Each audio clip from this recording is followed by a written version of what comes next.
አባቶቼ፣ እናቶቼ፣ ወንድሞቼ፣ እህቶቼ እንዲሁም ሕፃናት ባሰባሰበን በኃያሉ በእግዚአብሔር ፍጹም ሰላም እንደምን አደራችሁ? እንደምን አረፈዳችሁ? እንደምን ሰነበታችሁ? አሜን። እግዚአብሔር አምላካችን ይመስገን ብለን እንድናመሰግነው አንደበታችን ለምስጋና የከፈተ ይህችን ዕለት ይህችን ቀን በዕድሜያችን ላይ ጨምሮ በጤና በፍቅር በሃይማኖት ጠብቆ በምህረቱ አደባባይ በይቅርታው ቦታ ቁመን እንድናመሰግን እንድንዘምር ለዚህ ክብር ያደለን አምላካችን ዛሬም ዘወትርም በፍጡራን አንደበት ከምድር እስከ አርያም ከጽንፍ እስከ ጽንፍ የተመሰገነ ይሁን። እንኳን ለዚህ ታላቅ በዓል ለጻድቁ ለአቡነ ገብረ መንፈስ ቅዱስ ዓመታዊ በዓል በሰላም በጤና አደረሰን አደረሳችሁ። እንኳን አደረሳችሁ።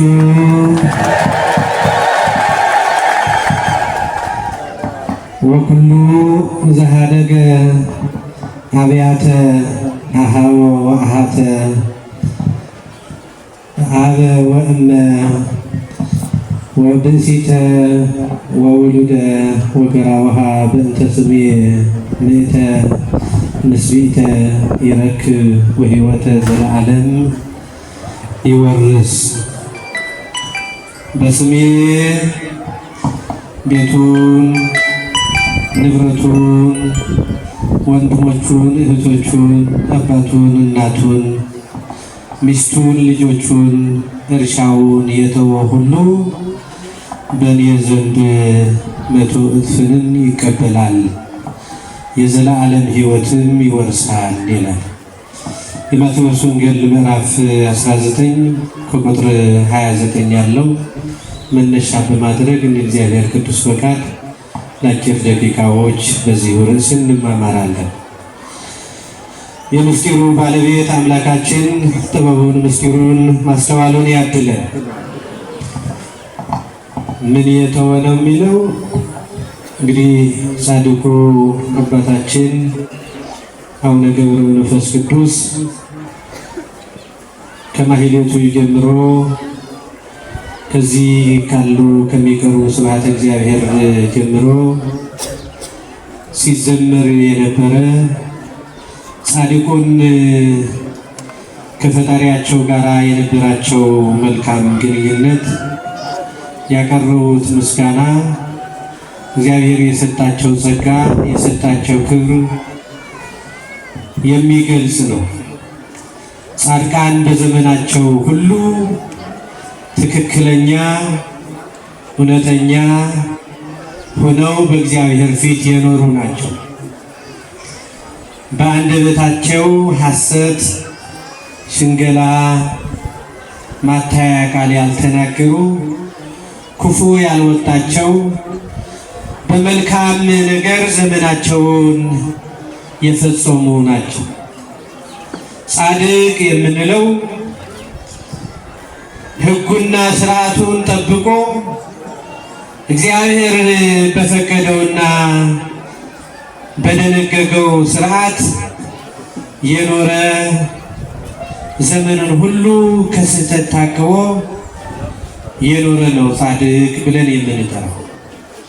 ጻድቅ የምትለው ቤተክርስቲያን በውስጥም በውጭም ውስጡ እግዚአብሔር ያውቀዋል፣ በውጭ ደግሞ ሰውም የሚያውቀው ሰው የሚያውቀው ብቻ ሳይሆን እግዚአብሔር የሚያውቀው በውስጡም ክፉ የሌለ ክፋት የሌለው አስተሳሰቡ አመለካከቱ ንጹህ የሆነ ቅዱስ የሆነ ሰው ጻድቅ ትላለች ቤተክርስቲያን። ስለዚህ ጻድቁ አባታችን አቡነ ገብረ መንፈስ ቅዱስ ከጻድቃኑ አንዱ ናቸው። ቤተክርስቲያን ወላድ ናት። ብዙ ጻድቃን፣ ብዙ ሰማዕታት፣ ብዙ ሐዋርያት አላት። ከነዚህ ቅዱሳን ጻድቃን አንዱ ናቸው። በብህንሳ የተወለዱ አባት እናታቸው ስምዖንና አቅለስያ የሚባሉ ለ30 ዓመታት ሙሉ በትዳር ሲኖሩ በልቅሶ በሐዘን ሆነው ልጅ በማጣታቸው ልጅ ባለማግኘታቸው ባለመውለዳቸው ሲለምኑ የኖሩ ነገር ግን በዚህ ሁሉ ዓመታት ተስፋ ያልቆረጡ በተስፋ ተሞልተው ከዛሬው አሁን እግዚአብሔር ይጎበኘናል፣ መልካም ዘር መልካም ልጅ ይሰጠናል፣ ለእግዚአብሔር ምን ይሳነዋል? ከወደቁ በኋላ ማንሳት፣ ተስፋ ከቆረጡ በኋላ ተስፋው እንዲለመልም፣ ሁሉም ወደቁ ከተባሉ በኋላ ሰው አድርጎ ታሪክ መቀየር እግዚአብሔር ያውቅበታልና ከአሁን አሁን ይሰጠናል እያሉ በጸሎት ተጠምደው በንጽህና በፍቅር ሆነው ይኖሩ ነበር ነው የሚለው። ይህን ሁሉ ዘመን ሲኖሩ ምክንያቱ ያንቺ ነው፣ በአንቺ ምክንያት ነው፣ ምክንያቱ ያንተ ነው፣ አንተ መካን ብትሆን ነው የሚል ኃይለ ቃል አልወጣባቸው። እንግዲህ በዘመናችን ያለው በዓለም ላይ ያለነው ትዳር መስርቶ ልጅ ካላገኘ ያንተ ነው ያንቺ ነው እየተባባለው ገና በሐሜት የሚጨራረሱ በጥርጥር መንፈስ ነው የሚመላ። የእሱ ነው እያለ ነው የሚኖረው፣ የእሱ መሆኑን ሳይታወቅ የእሱ ነው እያለች ነው የምትኖረው። ፍቅራቸው ይላላል፣ ሃይማኖታቸው ይላላል። እግዚአብሔር እንዳይሰጣቸው መከልክል ይሆናል፣ የሚጋርድ ይሆናል። ስለዚህ እነዚህ ግን በንጽህና ሆነው ልጅ የሚሰጥ ማን ነው? እግዚአብሔር ነው። በእግዚአብሔር ስራ እንገባን ነው። የእኛ ስራ ይህን ነው፣ የእግዚአብሔር ድርሻ ይህን ነው። እግዚአብሔር ከፈለገ በፈለገው ሰዓት ይሰጠናል ብለው በጸሎት ይኖሩ ነበር ነው የሚለው። ከዕለታት አንድ ቀን ግን በተመረጠች ቀን ዮም ዕለት ሪት ወዕለተ መድኃኒት፣ የድህነት ቀን፣ የተስፋ ቀን፣ የበረከት ቀን አለች። የሞት ቀን እንዳለች ሁሉ የመከራ ቀን እንዳለ ሁሉ የፈተና ቀን እንዳለ ሁሉ ክፉ ቀን እንዳለ ሁሉ መልካም ቀን አለና ጸሎቷን ቤተ ክርስቲያን ሄዳ ሁላችን ጸሎታችን ለማሳረግ ለጸሎት እንደተሰበሰብን ሁሉ ለጸሎት ቤተ ክርስቲያን ሄዳ በስላሴ ስለ አድህኖች ፊት ቀርባ ስትጸልይ ድምፅ ሰማች ይላል። መጀመሪያ ቤተ ክርስቲያን ስትመጡ ምን ብላችሁ ነው የምትሰግዱት? ምን ተብሎ ነው የሚሰገደው? ሁላችሁ በውስጣችሁ እየመለሳችሁ ነው።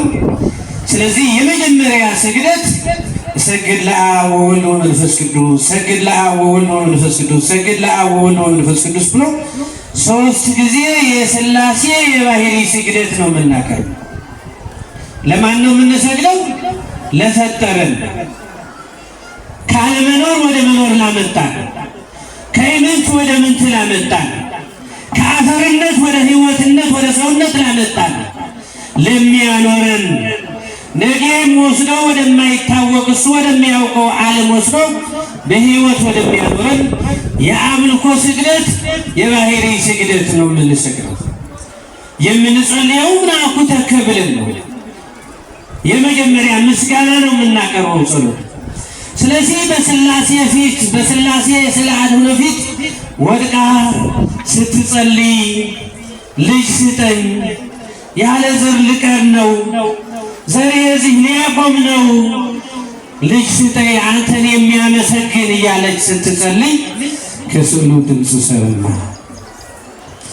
ከቅዱሳን መላእክት የሊቃነ መላእክት ከቅዱስ ሚካኤልና ከቅዱስ ገብርኤል ክብሩ እንደ ቅዱስ ገብርኤል እንደ ቅዱስ ሚካኤል የሆነው ክህነቱ እንደ መልከ ጼዴቅ የሆነው ታላቅ በጽድቁ ዓለም የሚያውቀው በስራው የሚታወቅ ልጅ እሰጥሻለሁ ብሎ ስሉስ ቅዱስ ተናገሩ ማለት ነው።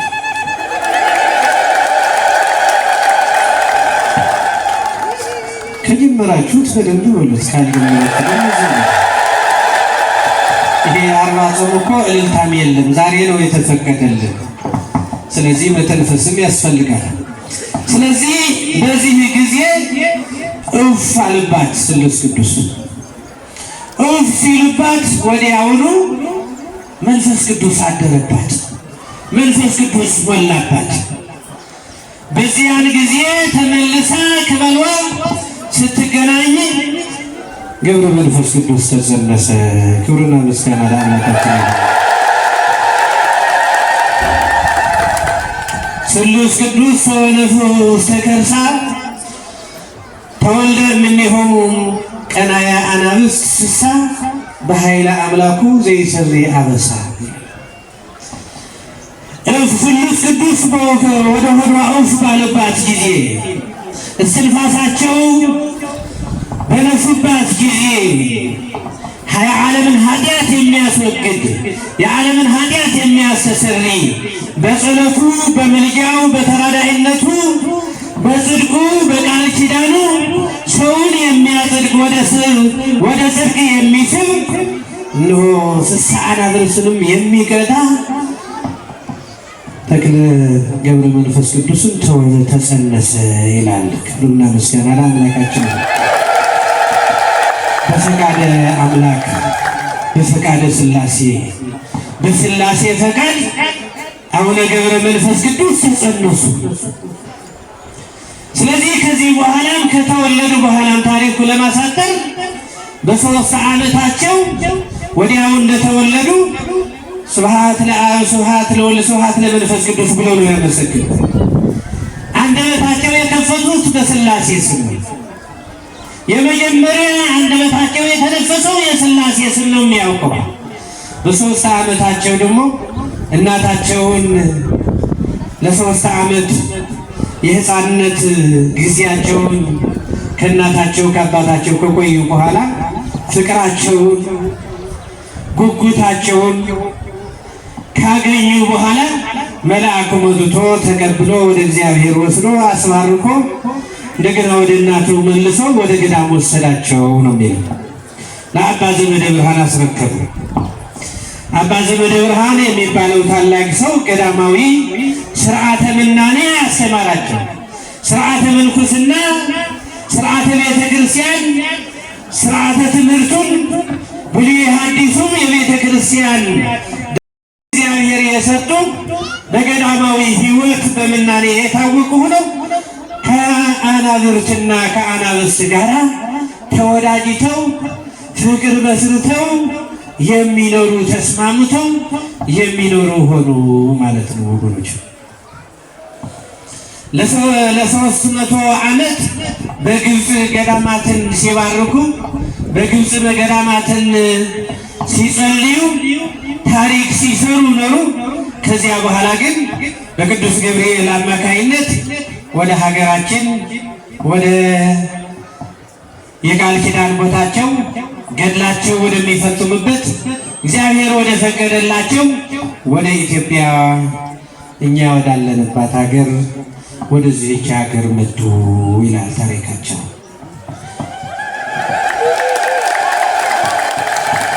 በዘመኑ ሰው የሚወደድበት፣ እንግዳ የሚከበርበት፣ እርስ በርሱ የሚፋቀርበት የፍቅር ሀገር፣ የሃይማኖት ሀገር፣ እንግዳ ተቀባይ ሀገር፣ የእግዚአብሔር ሀገር ተብላ የምትጠራ ያሁኑ ያድርገውና ያሁኑ እንኳን የውጭ ዜጋ መጥቶ የባዕድ ሀገር ሰው መጥቶ የባለ ሀገሩም ራሱ መኖር አልቻለም።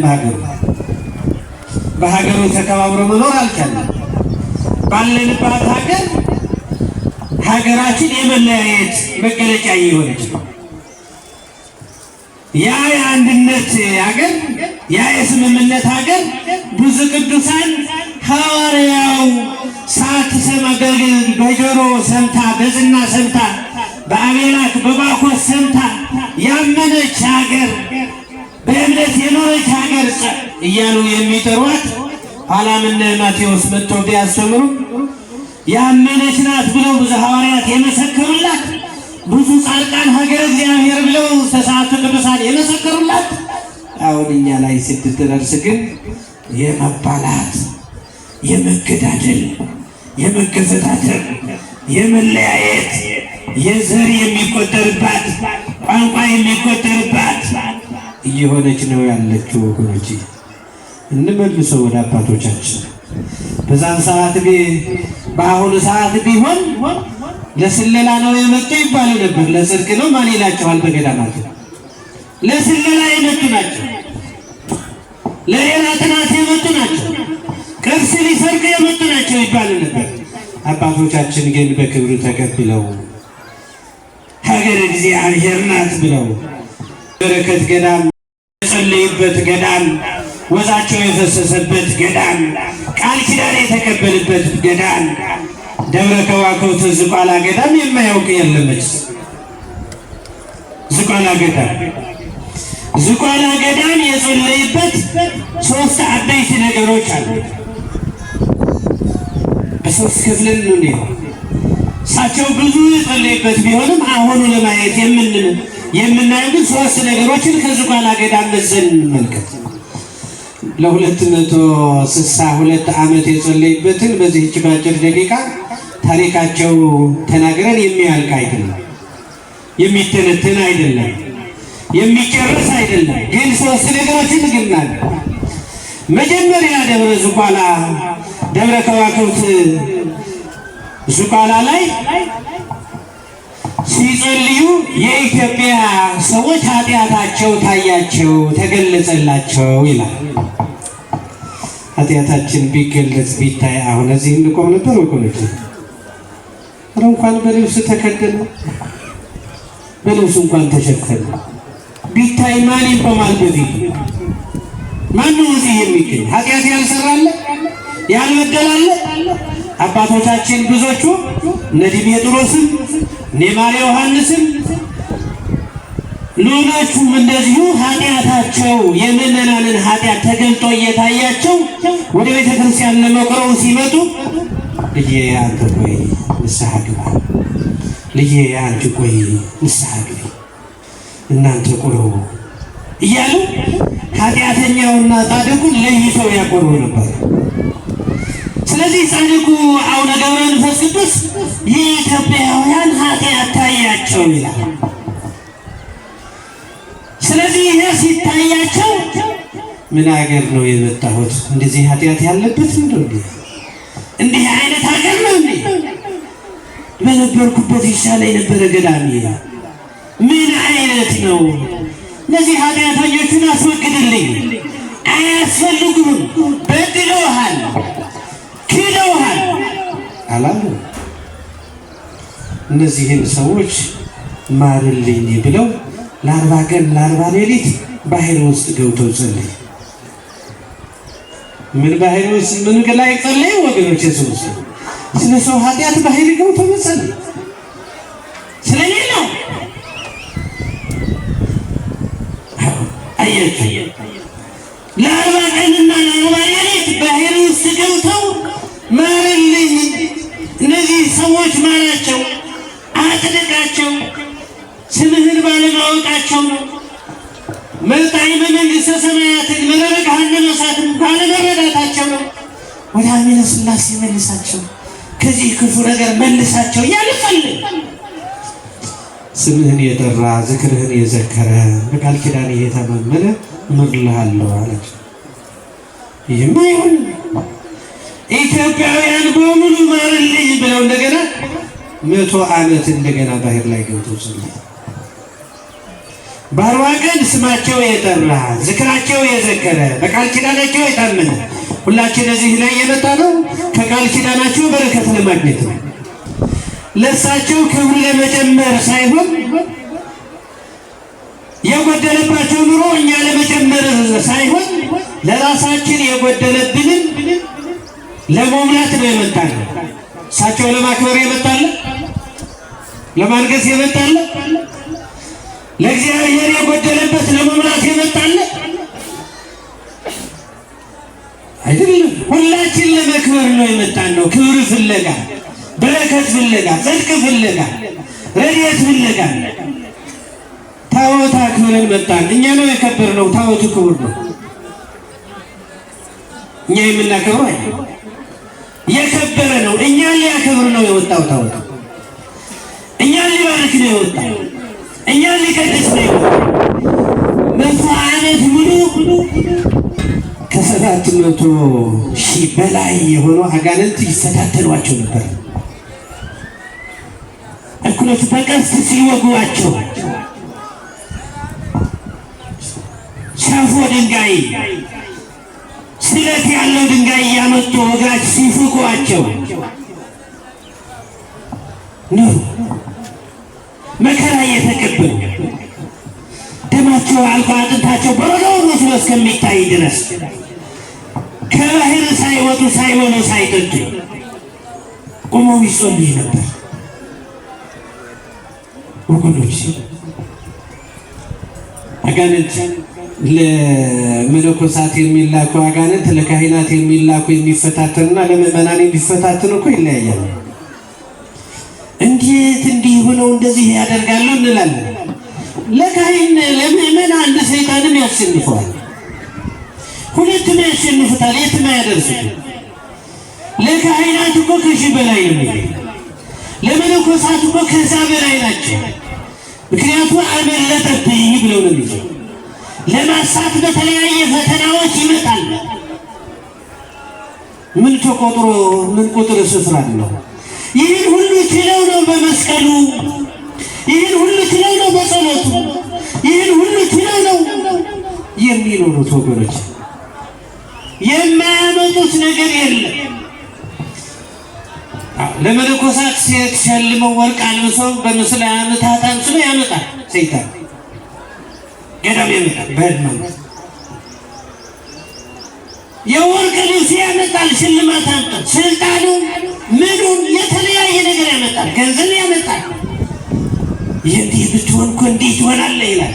እንኳን ለመነኮሳት ለክርስቶስ በገዳመ ቆሮንቶስ ምንድን ነው ያለው ሰይጣን? ለእኔ ብትሰግድ ይህን ሁሉ ክብር ለአንተ ይሆናል እኮ ነው ያለው። ለትስባል ሰይጣን እኮ አያፍርም። ሰይጣን እኮ ደፋር ነው። ለክርስቶስ የዓለምን ነገሥታት የዓለምን ክብር እሰጥሃለሁና ስገድልኝ ያለው እኮ ነው ሰይጣን። አያፍርም እኮ አያቸው። አቅም እኮን አያውቅም። አያቸው እንኳን ለመነኩሴው እንኳን ለካህኑ እንኳን ለሰባኪው። እኛ ደግሞ እንዴ ሰባኪ እንዲህ ይሳሳታል፣ የካህን እንዲህ ይላል፣ የመነኩሴ እንዲህ ይሆናል።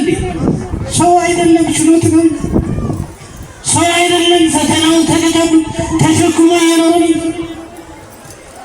ከእግዚአብሔር ጋር አለመኖር ዓለም ይቅርብኝ ብሎ ነው።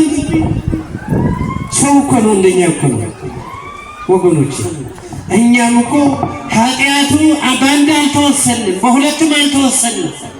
ዓለሙ ሁሉ ይህ ቀረብን ይህ ቀረብን እያሉ የሚሰሩ ሰዎች እኮ ነው።